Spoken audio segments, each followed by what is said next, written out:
You are listening to the Beyond the High Road podcast with Shelby Milford, episode number 28. Welcome to Beyond the High Road, a podcast dedicated to healing your heart and life following the grief of alienation. I'm your host, Shelby Milford, a twice certified life coach specializing in post-traumatic growth. If you're experiencing the effects of alienation and you're ready to heal, then this show is my love letter to you. Stay tuned. Y'all, the membership is still open. Come join us. It's fun. I mean, it is. It's a great group. It's a great group. And, we're all wanting to do the same thing, which is to heal our insides and our outsides from experiencing the alienation that we have, right? And so the group is, we've got weekly coaching calls. You have a course that you do every month with, there's videos, and then you have a workbook that you follow, a daily workbook, stuff that you do to retrain your brain on how to think so that you are using this amazing, powerful tool that you have up in your head for your good, as opposed to it being your own enemy. I teach you guys all the tools that I've used through the years that I've been doing my healing, which is always still a work in progress. I'm still healing, all the time. So, and I always find little areas. But so, yeah, that's what we do in the program. We also have a community where you guys can just go post in things that you found, kind of like you would do on Facebook, or you can also do your own live events where you can just get on video call like this with other members or whatever. And so it is such an amazing program, I think. Of course, I created it, so of course I think it's amazing, but I really stand by it. I stand behind it, and I love what I've created so far, and I can't wait to further grow it and grow it and grow it more. And you get access when you join. You get access to all of the months prior. So we started in February, so you get February, March, April, and then you would, whatever, of course, going forward. So you get all of the months that everybody else got. And then there's also bonus courses and replays of the weekly calls. You do not have to be active on them. Like, you can either watch the replays, or you can get coached, or you can just listen to other people getting coached, and you can gain a lot by listening to somebody else. So I think it is such a great tool that we're all like doing the work to mend the way that we think about our situation, and also heal from the inside out. Mend the heartbreak that you have, right? And sort of nurture the ongoing grief that you have. Yeah. So yeah, I think it's a no-brainer, as I've been saying all along. Come join. It's worth it. I promise you won't regret it. Hey guys, too, I'm adding this in last minute, but I think I'm going to be doing some live events, like probably on Facebook, YouTube, and what have you. So if you want to be notified beforehand, then I'm going to put a link in the episode notes right there. It's beyondthehighroad.com/contact, and just fill in, I don't spam, I promise, just fill in your name and your email. And then that way you can be notified, because I haven't yet put it together. The first one's going to be in the next week. I'll do like a mini class, and pick about a subject. I think I'm going to do, I don't know. I'm undecided. I'm going to email this all to you. So just click the link in the show notes and give me your email, and I will send you all the details. It'll be in the next week. So you'll get notified of upcoming events, like the live events and stuff. So if you wanted to ever, like if you weren't sure about wanting to join and you wanted to kind of get a taste of what it was like, then this would be the thing for you. And also, like, there's other things that I want to do, and I want to get like your input on like, you can always then email me and tell me what you want to hear about. And, I've just got some other ideas that I want to run by y'all as a group, and get y'all's input, have you contribute if you want to do that. So this is the best way that I know how to do that. Okay. So, yeah, that's it. Okay. I'm going to get on with the show. Sorry about that. So today I wanted to visit something that I know many of you have considered in the past, or maybe you're considering right now. And that is the option to move away from where your child or children are currently residing, away from the school district, out of state, out of the county. Yeah. So That's what we're going to dive into today. This is a very common kind of post that I see. The questions are, what should I do? Should I move? Have you moved? Do I seem heartless? Am I wrong? Is my child going to hate me forever? Does this mean I'm giving up? So let's answer those questions for you. And let me first, even just before I begin, I should say too that I have not only pondered moving, I did move.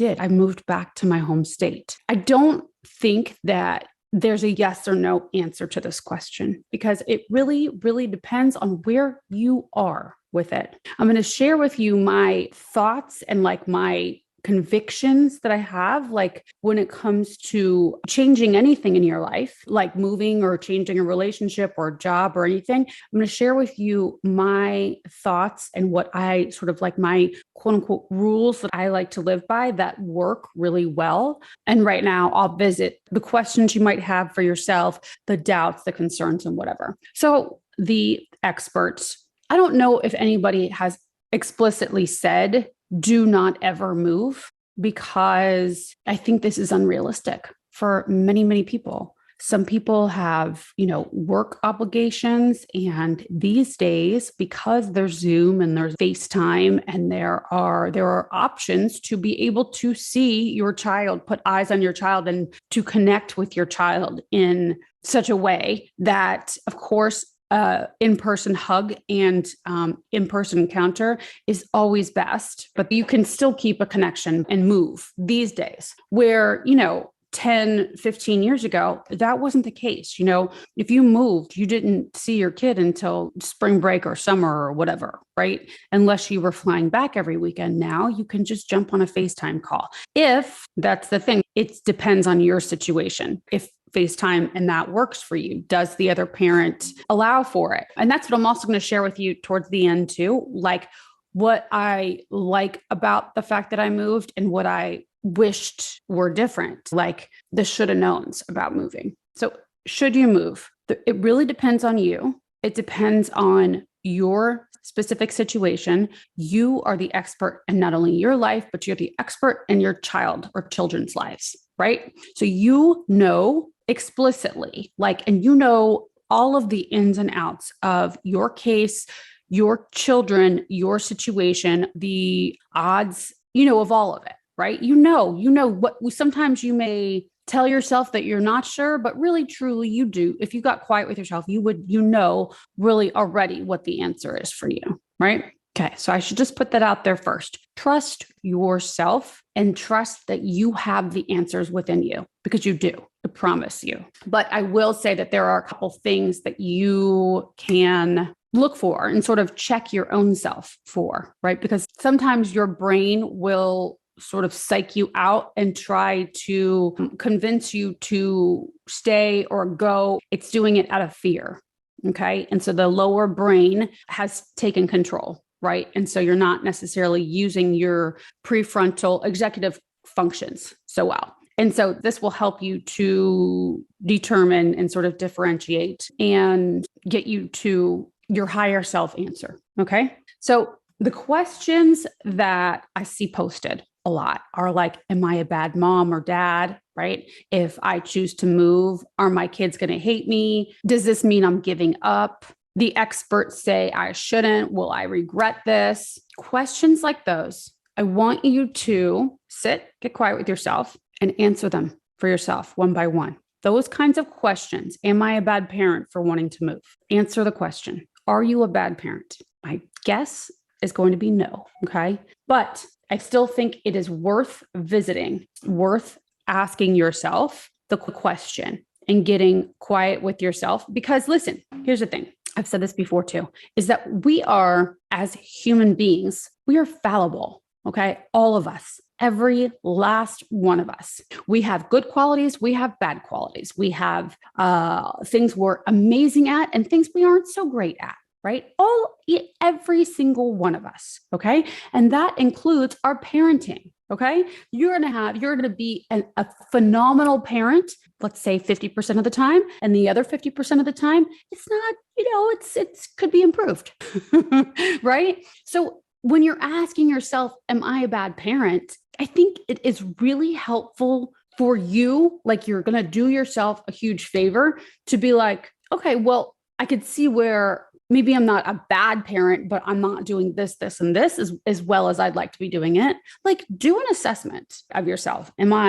Do I want to be there for her, for the kids, right? Am I trying to evade them? Because what is a bad parent, right? Ask yourself, what is a bad parent? What does a bad parent look like to you? Okay. And so write it down. If you are really truly considering moving, this is something that I think would be very worthwhile to spend the 10 to 20 minutes to write down and get all of the thoughts out and onto paper so that you can then look at what's going on. Because when it's in your head, it's all jumbled up. You've got like fragments of thoughts going on up there in the brain. So things are not nearly as clear. Yeah, you know most of the things that are bouncing around up there, but when you put them out on paper, then you can like organize and see them and be like, oh, right, how duh. So first, define what bad parent means to you. And then go down the line of what you think a bad parent is. Am I this, and this? And it's okay if you say yes to a couple of them,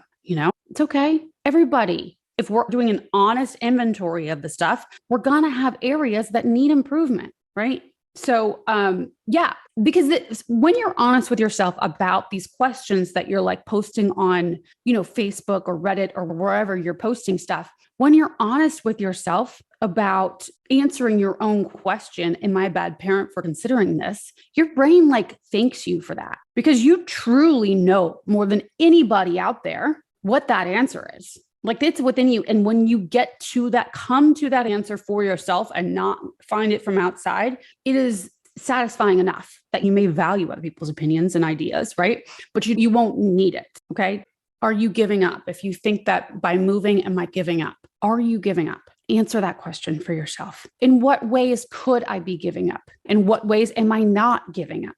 You can decide, like on purpose, what giving up means. You can decide that you can find ways to not give up. Okay, no matter what you choose to do, whether you choose to go, you're like, no, I don't want to be a parent who gives up. So before I leave, I'm going to decide what it looks like to be an active parent out of state or out of the county or wherever you are. Okay. So I think developing a protocol for yourself before you even go, right? Not to convince yourself that you are, doing the right thing, but so that you are like, am I giving up? No, I know I'm not giving up because I already have this list of things that I'm going to be fulfilling on a, daily, weekly, monthly basis, right? So I think, answer the questions that you have for yourself or that you have for others, asking for others' validation.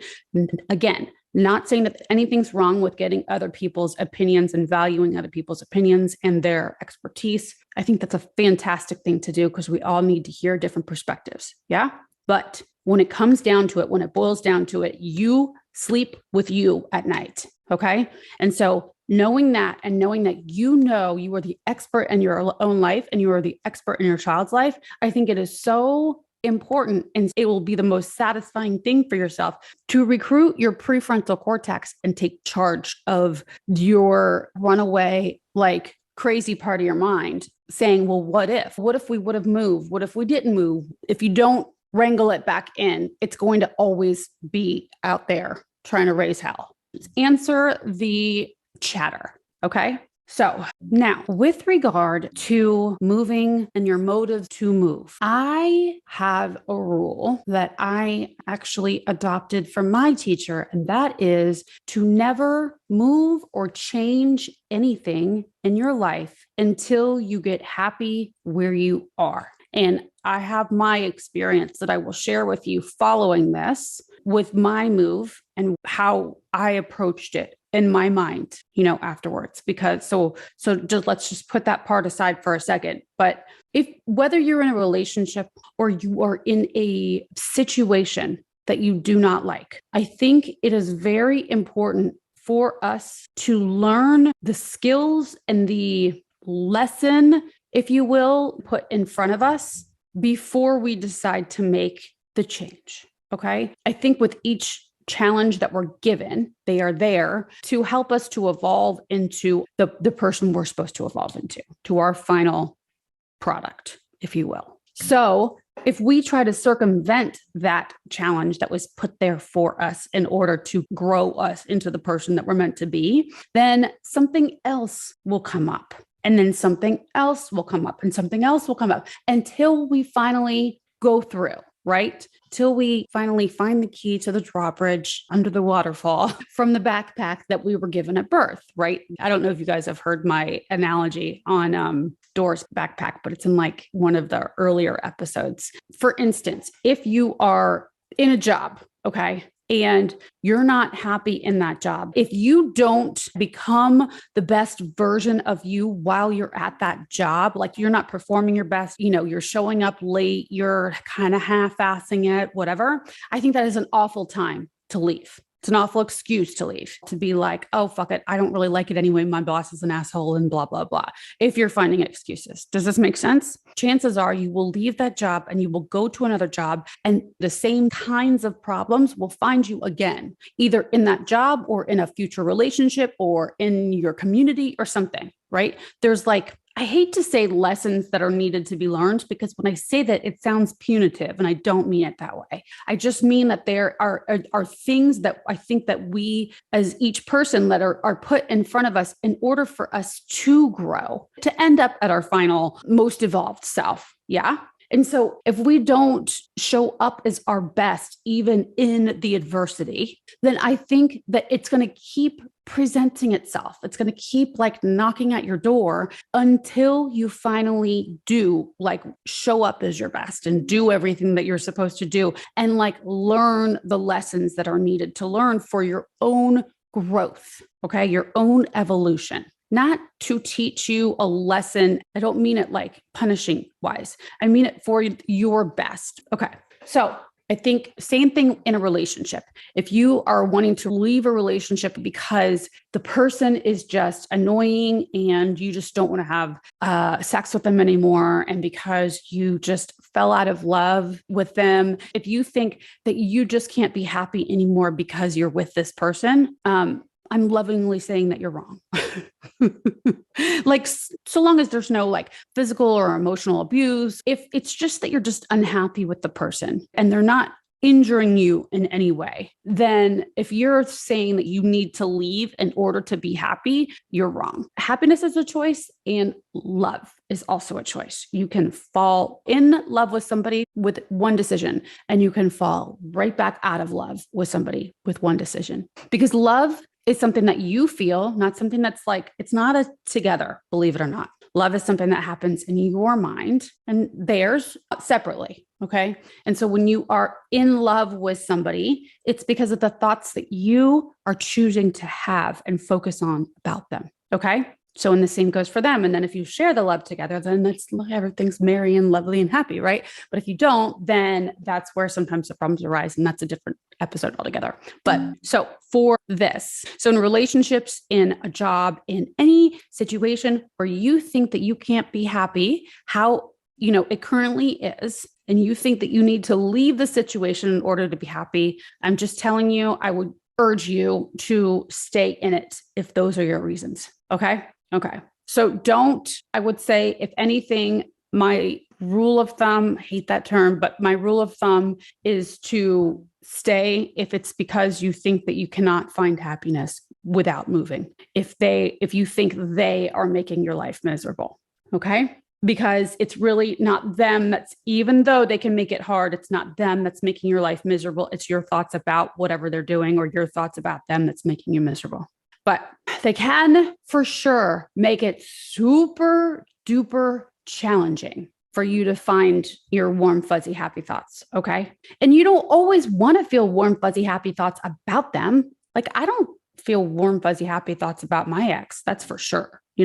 Or his wife, or, I don't feel that. But I've chosen to, after lots of banging my head up against a wall, I've chosen to not think ugly thoughts about them. For the most part, I don't, because, and I've just worked with myself and my brain and trained my brain to not indulge in the negative, neggy, hateful thoughts about them, because I'm the only one that's feeling it. as I think I said last week in last week's episode, I am the one that's having the repercussions from that, from feeling the hate. They're not. They're like all over there doing whatever they're doing, maybe obsessing about me, but that's okay. But like, I don't want to feel hate in my body. I know what it does to my body, and it's not a happy existence. It's not even a peaceful existence. It's nowhere near it.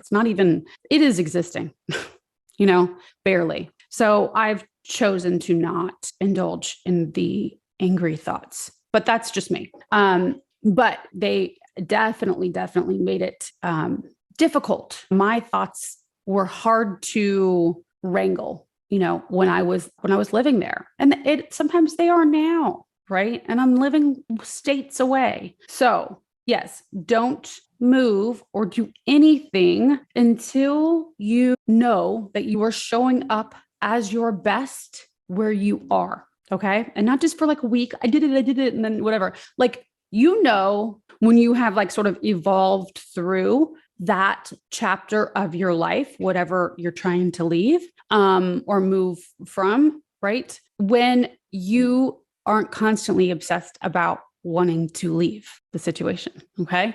So when you are not obsessing and being like, can I leave yet? Can I leave yet? Oh, I did it. When you're not keeping score of how good you've been, then it's probably time you could go ahead and move on to the next chapter. That's just my school of thought. And it's a sucky answer. I know, because at first there's no instant gratification with that answer. Let's just say that. But long term, I promise you, if you heed it, you will thank me. You will. Long term, I promise you. Like that, I can guarantee on my grandmother up there, on my uncle up there. So get happy where you're at, or become the best version of you where you currently sit before you decide to relocate. Okay. Now, having said that, I think I touched on the two things we went over questions that you have when you are looking outward, when you're doing the outreach for other people's opinions, right? Am I a bad parent for wanting to do this? Am I giving up? Right? Those kinds of questions that truly actually require your own inner voice and your higher thinking. Those questions you want to answer for yourself, defining what giving up means, and then define what not giving up means. This is a decision. Just like love is a decision, this is a decision too, right? You define it. And it's something that sometimes you might need to make the decision to not give up every hour on some days. Okay. And other times it may be when your kiddo isn't being so lovely. And so you are ready to throw your hands up and say, forget it. I just want to give up. And then that's when you revisit that again. What is giving up? Do I really, truly want to give up? Okay. So that's something that only you, nobody out there, your child, the other parent, the judge, any expert out there, any therapist, any coach, whoever, nobody can determine if you're giving up but you. You are the expert of yourself, and you are the expert of your child and your relationship together. Okay. And so you are the only one who can determine and who can decide whether you are given up or you're not. Okay. And then you just have to remind yourself and stick to that. So those things are just like conscious decisions that I think are so helpful and actually reaffirming for yourself, reassuring for yourself and for probably your child too, whether they know it or not. The fact that you're being really conscious about it and making little decisions about how you want to show up. I think that is some of the best parenting that you can do, no matter how far or close you are from them, to them. I hope I'm not missing anything. Now I think I'm going to go into me specifically, my decision to move. And then I'm going to tell you what I wish I would have the things I don't like about that I moved and the things that I do like. And yeah, but I'm going to make it kind of pretty quick. Okay. So I moved, it's been over a year and a half. I moved in September of 21.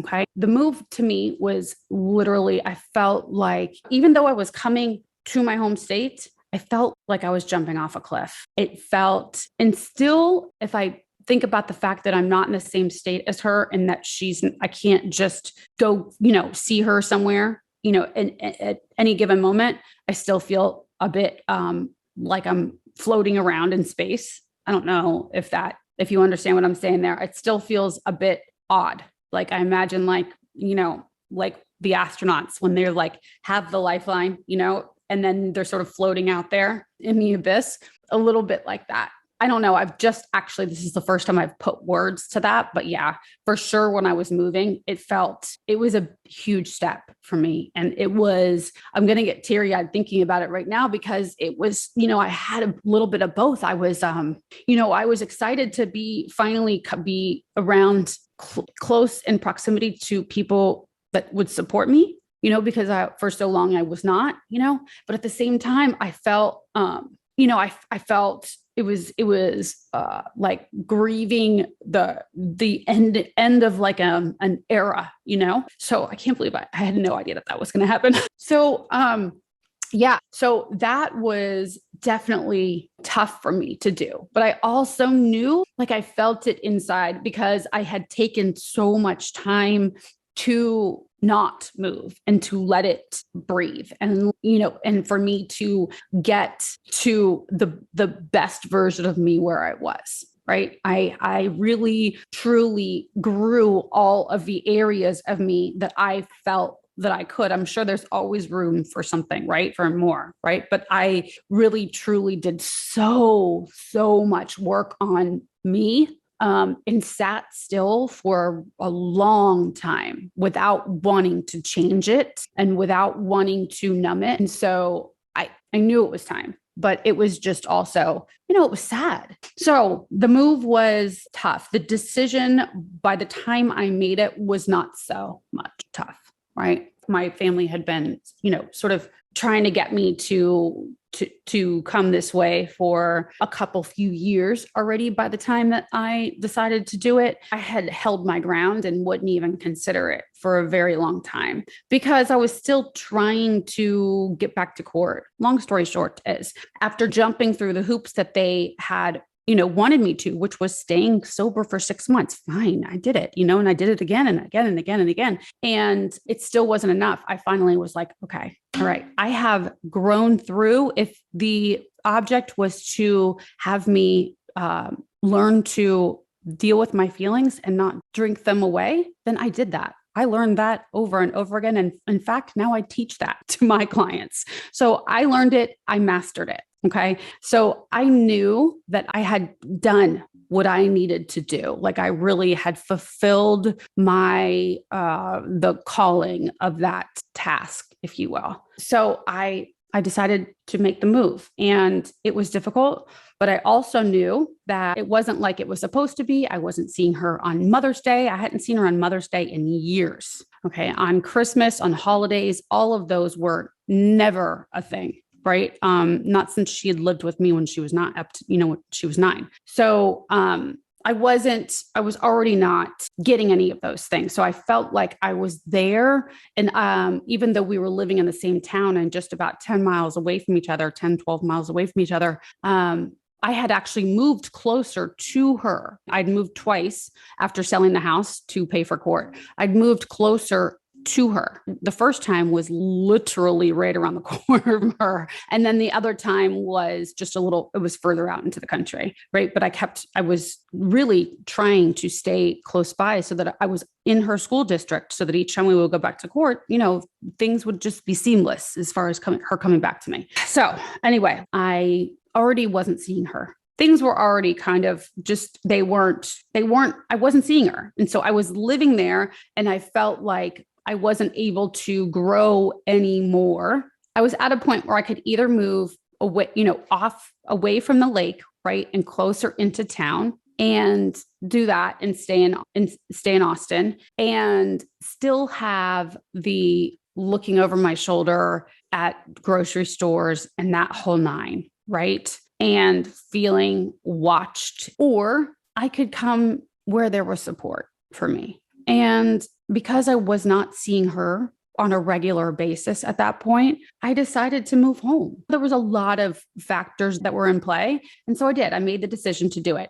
The plan was originally to move here, and every month I would be flying back to see her. Okay. So then it would be the same as being there, really. That's how I made my decision. It's like, it'll be the same as being here, because when I'm there, sometimes, it was like 10 months where there was no visits. There was a lot of those stints. So I was feeling actually like it was going to be fantastic, because I would have the best of both worlds. But of course, her father, they agreed to it, to the terms that I would come back, and they would stack the visits, right? And so that I would see her for either 2 weekend days or one longer weekend day and what have you, right? Because it's still supervised. Crazy. So we did that for 3 months. 3 months, I saw her every month, and then they stopped. And then the terms were unworkable, I think was the gist of the email that I got from him. So that's, without giving you all of the details and going into, all of it, is basically what was once an agreed upon situation had been rescinded yet again. So I haven't been to see her since January of last year. So instead, we have been doing Zoom visits. They happen, it depends. It goes in phases. Sometimes I'll see her, every 2 weeks consistently, and then I won't see her for 6 weeks. So I guess what I'm saying here is that I have less control here. I never had any control really over what they did, but there are less options, I guess, right? But I miss knowing that she was down the street from me, right? I miss knowing that it could be possible that if somehow, if I was able to request an in-person meeting, that I could just on a whim just do that, right? So being further away, I do think that the person who is alienating your children from you, once you remove yourself from the situation, it is difficult then to gain access back. Do you know what I'm saying? Like, once you've created the space in between, then it's very difficult to regain closeness, in proximity and also in the terms. They are very unlikely to award you back the time that you forfeited for future. So that's something I think that is very important to consider, unless you are willing, in which case, and for me, because I'm not willing to go back to court and do that whole shebang and, $60,000 in shit again. This is something I knew was a possibility, right? So it was really looking at what could be the worst case scenario here, and expecting that the worst case will happen. And if you're okay with that worst case coming to fruition, then you have your answer, right? I mean, obviously you don't want that to happen, but I think it's always very smart to not underestimate, their desire to distance you from your child. Okay. So I'm going to be really real about that. Like, if you are considering and offering up the idea for you to move away and give them this distance, them meaning the person that's alienating your kiddo from you, they are going to, of course, snatch it up, and they will tell you and they will agree to whatever terms that you want in order to get this in exchange. Because they know as well as you do that once the deal is done and you are moved, then the deal actually is done. And so you are less apt to follow up or through with suing them for anything further. Okay. So in their eyes, I think this is like, to them, they hope that this is the nail on the coffin. So just know that when you're doing it. Now, do I think it's the nail on the coffin? Absolutely not. Absolutely not. Am I? Was I? Will I give up? No. Like 1000%, never. And I think for me, though, it was like, they can think that I'm giving up if they want. They meaning my daughter's father, not my daughter. I hope she never thinks that I've given up. They can think that till the cows come home. In fact, better, they can think that all they want. I know truly, and I am always in check with myself about what, the message that I am sending to my daughter, the message that I know and think that I'm sending to my daughter. And my intention is to always make her aware that I am here. I am here whenever she is ready to have me here. You know what I'm saying? She has my phone number. She can call me if and when she's ready. So, yeah, but just know, like, I think it's just very smart for you to not tell yourself the story that, oh, maybe things will be better if you get some space. That is just sort of pacifying, yourself a little bit, I think. Okay. So do I regret moving? No, I don't regret moving, but I will say, of course, I didn't actually realize how much I really miss Austin as a whole. Like, just put my daughter aside for a second. I really miss it there. And I never really thought I would say it. I always knew I loved it there, but I never knew how much I would really miss it and how much I would really appreciate the things that were there and the beauty of the town as a whole, and where I lived, and the difference between the people and Austin itself compared to where I am in Florida, and like all the things, right? Once you move from somewhere, if you're like, oh, I hate this place, I hate this town, all I have is like memories of the icky stuff and blah, blah, the bad times and dark, this, that, whatever. I had that too. Okay.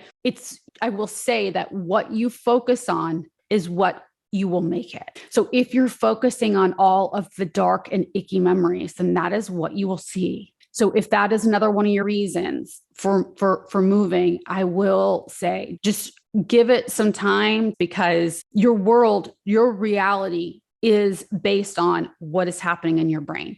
And if your brain is constantly thinking on the negative, it doesn't matter where you live. You could live in the most beautiful islandy paradise, but if your brain is filled with dark, icky, nasty messages, then that is going to be hell just as much as where you are currently. Okay. I think that is something that is worth visiting with yourself and getting really like having like a real honest assessment with yourself. Okay. Why is it that I'm moving? Is it because everything around here reminds me of blah, blah, blah, blah, blah, blah? Listen, you can actually, it would be so much better for you to fix that while you're currently there, because then you can go anywhere and you will enjoy and love the shit out of anywhere you go. But if you run from that and say, oh, all that place had was bad memories attached to it, there is always going to be like these skeletons of like ugliness attached not only to that place, but those things, like I was talking about earlier, individually, those things will start to present themselves in specific ways in your life. I don't want to like will that on you or anything, but that is usually how it goes. Things happen in the way that they happen. The growth that we need to have will get done one way or the other. But yeah. So what else? Do I regret leaving? No. I don't regret leaving. Do I think it was the right choice for me? Absolutely. Do I feel like I can breathe a little easier? Yeah. I will say that, because there isn't the added stress knowing that they could just drive by the house, right? Like they did, or like I would be at the grocery store and not see one of them, or have my daughter walk by me with her stepmom or something like that. Right. And like get the weird look, all of that. Right. Absolutely. I can breathe easier, but it will not cause you to be eternally happy leaving a situation. Never leave anywhere out of fear, fleeing. It's still going to be there with you. It will always be silently in your subconscious. Okay. Which is almost worse because it's like a slow torture. Okay. So is that my sick dog? I thought we almost lost her the other day. Like we're going back to the vet, I think tomorrow, but she's been, it's been touch and go. Just when I think that it's the end, she will revive herself somehow. This dog is like, she's got 9, 10, 11, 12 lives. This dog, if you knew the things that she has survived, it's amazing. And yeah, did you see her over there? And she's curled up on the blanket in the corner of my things. And I told you I got her a month before my daughter was born, right? My daughter was in my belly whenever I got her. And so, I'm holding on to her tight, so she's not in any pain. So don't worry. She's not suffering in that way, or else I would have, had her put down. But, maybe that's why too, I was just emotional just a little bit ago too, because it's been an emotional week. It's been an emotional month. But anyway, yeah. So if you are considering moving, if that's on the table for you, just trust yourself. Okay. On the inside. And just when you're acting out of, or you're reacting, right? And you're wanting to make a decision and here's the last part. If you're making the decision and you feel like it's urgent that you have to make the decision now to move, don't make the decision. If you feel like you need to make it right now and there's like this anxiety around having to do it, do not. You would be best to hold off until the urgency is gone. Any reason that you have to move urgently can wait. Okay. If it's waited this long, it can wait a little bit longer. Wait until you're right here, because you don't want to move and then regret it, later. Don't make any rash decisions. It's just like your mom told you, from somebody's mom told you, your teachers told you. Okay. And did I go through it all? I didn't even look at my somewhat of an outline right there at all throughout it. And that's it. Zoom visits do work. They do. They work. I mean, you can play games on them now. It depends. You're going to make if you do move, you're going to make it what you want to make it. You're going to put in the effort that you want to put in, and you're going to get out just as much in return, right? It's how you're looking at it, and it's how you're wanting it to be. You will make it be just as you want it to be. Okay. I mean, you can't control the other side. You can't control what your kiddo does. And I will tell you that is definitely a frustration of mine too, is that I feel like sometimes the in-person visits are capped a little bit more than the Zoom visits. I don't know. Maybe that's just me, but you can make it work. And Zoom is surprisingly, most of you guys know this now since pandemic, like everybody is on Zoom, right? But Zoom, FaceTime, it's surprisingly intimate because there is nowhere else to look. That is a plus, is that there is nowhere else they can look down at their phone. Yeah. And that happens sometimes, but I just request for the eyes to come back up. Right. But there is there's really nowhere else to look. And so you're really actually looking at each other eye to eye, where in a restaurant or something else, there's many other things to look at. So I think in some ways it is a much more intimate experience being, face to face online. So that is something that I think is a bonus for sure. Yeah. And also sometimes a little bit of absence, like you leaving, makes the heart grow fonder. Like then your child may, depending on your situation, they may feel like the pressure is off some, and so then they feel safer to interact with you because their other parent doesn't feel that you are so much of a threat. Yeah. So I do think that can be, depending on your situation, it can be a bonus. Mm-hmm. So, I mean, it just depends on how you're looking at it and what you choose to focus on. If you have to move for work, you have to move for work. I mean, the only things I would consider is what terms you leave on with, the ex.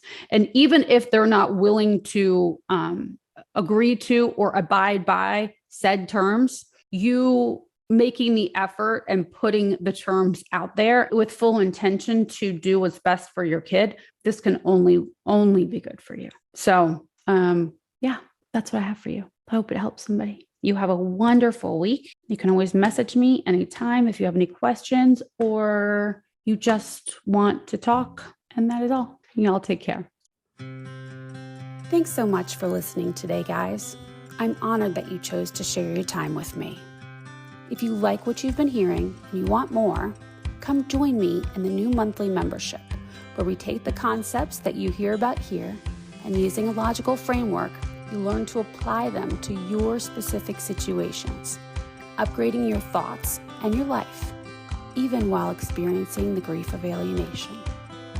For more information, go to beyondthehighroad.com. See you soon.